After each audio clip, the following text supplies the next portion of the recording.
Genes are passed from parents to their offspring and are responsible for determining a person's specific traits and characteristics. These genes are located in structures called chromosomes. Epistasis looks at the interaction between genes on different locations on these chromosomes, and specifically how certain forms of these genes present can actually mask or hide the expression of other ones, determining specific traits. To demonstrate how epistasis works, let's look at an example looking at how dogs could present and inherit different behaviors such as happy, sad, and angry from their parents. As you can see, to start, the dogs all begin as happy, presenting the H alleles in either a dominant or recessive form.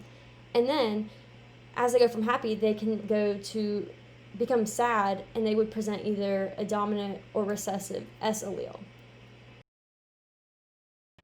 The red X's demonstrate which specific alleles inhibit or stop the expression of other demeanors of dogs. So, if a dog presents a dominant H allele, they will have a happy demeanor. But if they have two recessive H alleles, they will then be able to have a sad demeanor. But if they present the S dominant allele, then they could possibly even have an angry demeanor.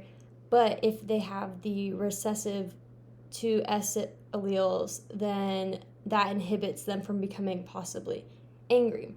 So because the dominant alleles inhibit the expression, this is single dominant epistasis, meaning that a dominant allele at one specific location will mask or modify the expression of alleles at the other location.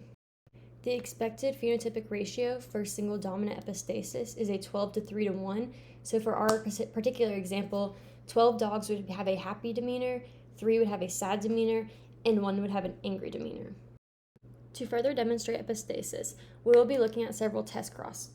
The first one being two parents who are both heterozygous for a happy demeanor, and the Punnett square below shows their children's genotypes.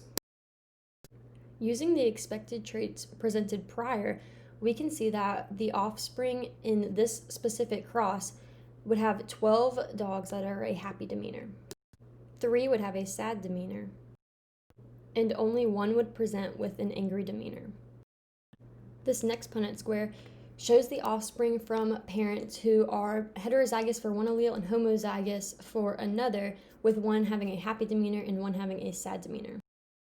This specific cross actually produces a different expected ratio, as we can see that 8 would produce a happy demeanor, and the other 8 would present a sad demeanor, making this a 1-to-1 phenotypic ratio expression, as there would be no presentation of an angry demeanor.